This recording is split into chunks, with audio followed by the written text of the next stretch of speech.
अरे you said to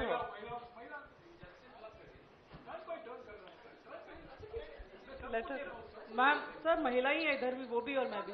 ma'am आपने 543 सीटों की आपने कहा कि 543 मौजूदा सीटों पर सरकार दे दे, तो ओबीसी का उसमें प्रावधान नहीं है, एससी एसटी का तो है, तो क्या उसके लिए भी अगर आप नहीं, उसमें उचित प्रावधान बनाया जा सकता है, क्यों नहीं बनाया जा सकता? और दूसरा मैम सरकार के नैरेटिव को काउंटर करने के लिए, क्योंकि सरकार कह रही है कि हम सड़क पर जाएंगे, संसद से सड़क तक की लड़ाई लड़ेंगे, तो क्या कांग्रेस का भी कोई ऐसा थॉट प्रोसेस है कि हम भी सड़क पर जाएं, और अगर जाएंगे तो क्या कोई रूपरेखा? देखिए इन्होंने ये पूरा प्लान पहले से बनाया था, शायद ये भी इस प्लान का हिस्सा था। हम अभी कल हमने इनको डिफीट किया है पार्लियामेंट में, हम आज बैठ के हम भी सोचेंगे कि हमें क्या करना है और जरूर करेंगे कुछ।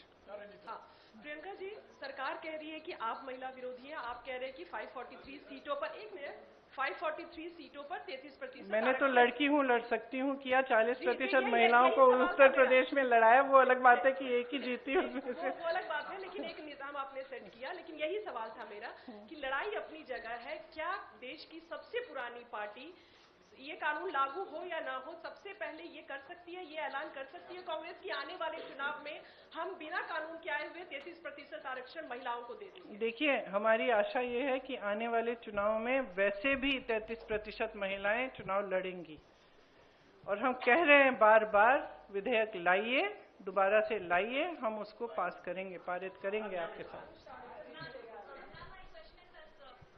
Today the opposition is planning to write a letter to Prime Minister Narendra Modi for the implementation of this bill. But are you also going to mention about the OBC quota, because already for SC/ST there is a provision which has been passed. Obviously. And for Muslim reservation also it was being demanded by the Samajwadi Party. Are you also going to support that in this particular letter? Look, the OBC quota, I think almost every speaker from the opposition has referred to it.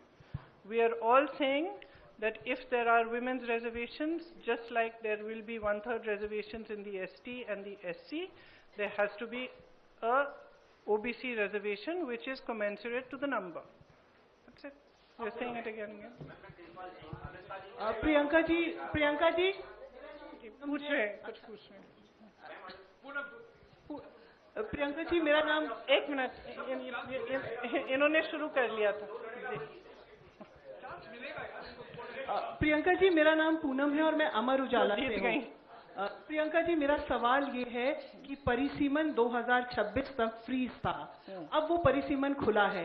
आपने कल कहा कि महिला संशोधन विधेयक इसलिए नहीं लाया गया कि परिसीमन मनमाना था, अब परिसीमन होना है, तो कांग्रेस की दृष्टि में वो परिसीमन किस प्रारूप में होना चाहिए और उसके लिए क्या कुछ कांग्रेस की मांग रहेगी? हमने बार बार कहा है कि परिसीमन से पहले जातीय जनगणना होनी चाहिए, उसके आधार पर होना चाहिए। देखिए, ये परिसीमन आयोग बनाना चाहते हैं जिसमें ये 3 जने अपने लगाएंगे, जैसे इन्होंने बाकी सारे आयोग बनाए हैं और सबको कैप्चर किया है, तो हम भरोसा कैसे करें? आपने देखा परिसीमन में इन्होंने असम में क्या किया है और JNK में क्या किया है।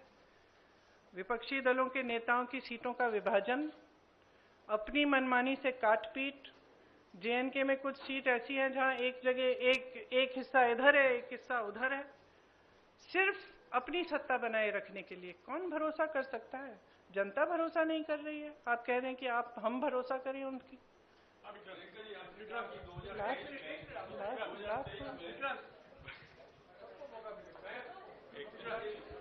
प्रियंका जी, जिस तरीके से 1971 में इंदिरा गांधी जी ने सोचा था कि दक्षिण भारत उत्तर भारत में डिवाइड ना हो, इसलिए सीटें उन्होंने उतनी ही रखी।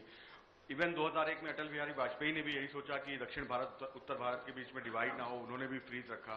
तो क्या आप सरकार से डिमांड करेंगे कि सीटें वो 543 ही रखे, आगे ना बढ़ाए, जैसा कि इंदिरा जी ने और अटल जी ने कहा? देखिए, जैसे इंदिरा जी और अटल जी ने कहा और किया, उस पे फ्रीज की वजह थी। हम ये सिंपल बात कह रहे हैं कि ये जो आप प्रोपोर्शन को बदलना चाहते हैं, ये जो आप कुछ प्रदेशों को का वजन बढ़ाना चाहते हैं, जो छोटे प्रदेश हैं, जो साउथ के प्रदेश हैं, ये कहें कुछ भी, हम इनकी बातों पर भरोसा नहीं कर सकते। और अगर इन्होंने ऐसा किया कि छोटे प्रदेशों को, दक्षिण के प्रदेशों को का वजन इन्होंने कम किया, तो देश में बहुत ज़्यादा संकट पैदा करेंगे। तो इससे हम सहमत नहीं हो सकते। तो हम बिल्कुल इस पक्ष में हैं कि जैसा है वैसा ही रहना चाहिए, प्रोपोर्शन के तौर पर।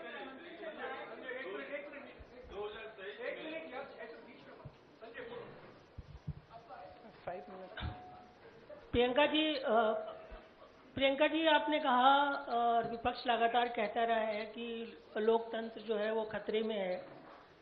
आपको नहीं लगता?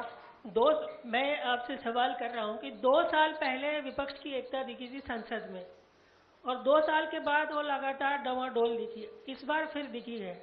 तो क्या आपको नहीं लगता है कि विपक्ष को भी अपनी एक जिम्मेदारी निभानी होगी कि ये जो डवाडोल रहती है उनकी स्थिति, एक मंच पे आते हैं एक वक्त में और फिर वो अपने अपने अंतर विरोधों में जो है वो फंस जाते हैं। तो क्या ये अंतर विरोध से उभरने का ये डिफाइनिंग मोमेंट माना जाए? सबसे पहले तो मुझे लगता है कि इसको ऐसा माना जाना चाहिए। दूसरा, देखिए, विपक्ष जो है उसमें बहुत सारे दल हैं। कुछ प्रदेश हैं जिसमें हम एक दूसरे से के खिलाफ भी चुनाव लड़ते हैं, लेकिन अगर आपने देखा होगा जब जरूरत पड़ती है तो हमारी एकजुटता पे कोई उंगली नहीं उठा सकता। कल आपने देखा हमारी एकजुटता कितनी मजबूत है। तो मैं इससे सहमत नहीं हो सकती कि डवाडोल है हमारी एकता।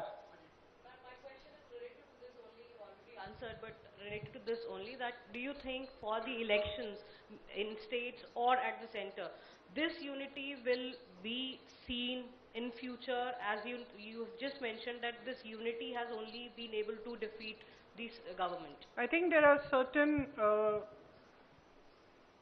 factors which are coming together at this point in India's history.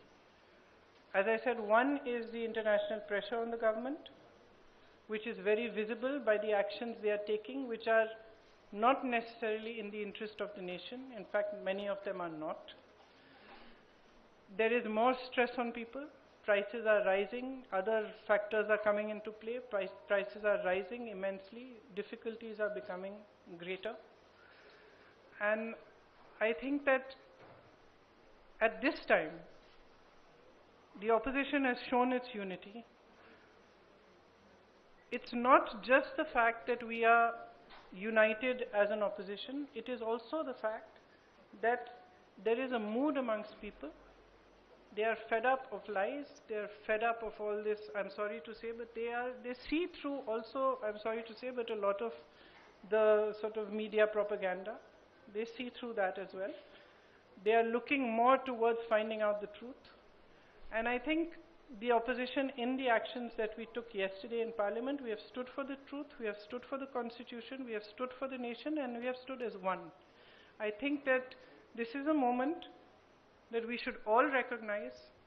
We all saw the faces of the bigger leaders of the BJP in Parliament. It was very clear from their expressions that this was a shock to them and that they were defeated for perhaps the first time in these 12 years. I think we should all accept that from now on, we fight harder, we stand together, and hopefully we will be able to push through much more than we did before. Priyanka ji, आपने कहा कि 2023 का जो bill है, उस bill को अगर लाया जाए तो हम उसका समर्थन करेंगे, लेकिन उसमें महिलाओं का सीट कौन सा हो, इसका निर्धारण कैसे होगा? इसकी कोई सलाह है आपके पास? अब ये देखिए, जो निर्धारण करेंगे वही ये अपने आप ये प्रयास करेंगे। अब इसमें मैं सलाह क्या दूंगी उनको? एक मिनट यार, एक minute.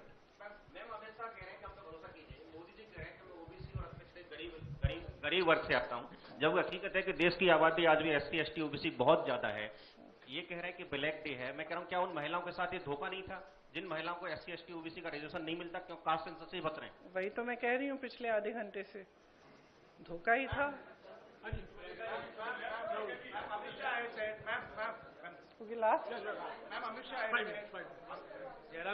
said that there are 120 constituencies. 1 and 2. Amit Shah has said there are 120 constituencies that have population of over 25 lakhs. He in fact listed Malkangiri also that has 48 lakhs people. You may have some reservations about demilitation, but do you not believe that it's the need of the hour? Actually, no. Actually, I don't. I believe that that's the way it's being sold. And delimitation of seats of 20, 30, 40 has been done before. But a complete overhaul of parliament, and that too in the hands of people who tend to have disregard for institutions, who tend to weaken every institution, including the election commission. How can you expect us to support this? It's not possible for anybody who loves democracy, who loves this country, to support such a thing.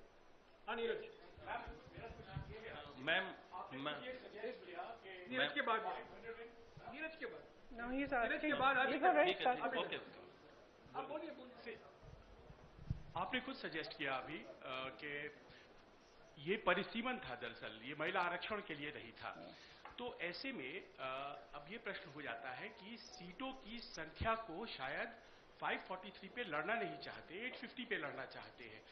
तो आपको क्या ये लगता है कि they feel jittery about fighting on 543 since आप लोगों ने अचीव कर लिया था 235, which is like इंडिया के पास 235 और उनके पास 240? No, I don't think they're jittery about fighting 543. I think firstly the men are trying to reserve their own seats, right? So that their 5 out of 543, their seats don't go to women. Ma'am? Possible, yes. After all, we are living in a patriarchy. Ma'am? So firstly, there's that issue. Secondly, as I said, we cannot trust them with delimitation, because their attempt that we have seen in Assam and in J&K has been completely, it's been completely designed in a way that they should win, designed in a way that it benefits them. So how can we trust them with that? Ma'am, Neeraj, news 18 India से हूँ। कांग्रेस के आकलन में आप लोग को क्या लगता है कि नंबर सरकार के पास नहीं थे, क्योंकि 2/3 बहुमत जरूरी था सदन के अंदर? ऐसे में क्या वजह थी? सरकार का मुख्य मकसद क्या रहा होगा इस बिल को लाने का? मेरे ख्याल से मुख्य मकसद यही था कि हम कुछ ऐसा करें कि हमें महिलाओं के मसीहा बन जाए। अगर हम बिल पारित नहीं होता है तो हम घर घर जाके कहेंगे कि ये महिला विरोधी है और देखो हम तुम्हारे लिए कुछ करने की कोशिश कर रहे थे और इन्होंने करने नहीं दिया। अगर पारित हो जाएगा तो वैसे भी हम मसीहा बन जाएंगे। पता नहीं, यही मेरा महिला दिमाग कहता है। मैम, इधर मैम मैं मोहित दुबे हूँ, एबीपी न्यूज से। किधर हैं आप? अच्छा। मैम, मेरा सवाल ये है कि आप लोगों ने कहा कि हम महिला आरक्षण के विरोध में नहीं हैं, परिसीमन के विरोध में हैं, लेकिन वही दूसरी ओर भारतीय जनता पार्टी और एनडीए के लोगों ने कहा कि नहीं, महिला विरोधी आप लोग हैं, महिला आरक्षण के विरोधी हैं। सवाल मेरा ये है कि आज आप लोगों ने बैठक की है, बैठक में आप लोगों ने क्या फैसला किया? क्या यह भी फैसला किया कि प्रधानमंत्री नरेंद्र मोदी से मिलकर आप लोग जो है मांग करेंगे कि 543 सीटों में से ही महिला आरक्षण लागू किया जाए? और अगर वो आपकी बात नहीं मानते हैं तो आगे आप लोग क्या करने? क्या राष्ट्रपति से भी मिलने की कोई उम्मीद है? देखिए, आज की बैठक में ऐसा कुछ नहीं तय किया कि किससे मिलेंगे और किससे नहीं मिलेंगे। ये जरूर तय हुआ है कि हम सब सहमत हैं कि अगर वो 2023 वाला जो विधेयक है उसको फिर से लाएं, उसको वो पारित हो चुका है, अगर उसको फिर से लाएं, कुछ छोटे मोटे संशोधन कराना चाहते हैं ताकि वो 29 तक वो लागू हो जाए, तो हम पूरी तरह से उनके साथ हैं। ये हम सब कहेंगे, सब एकजुट होकर कहेंगे और हर प्लेटफॉर्म से कहेंगे। धन्यवाद। Thank you.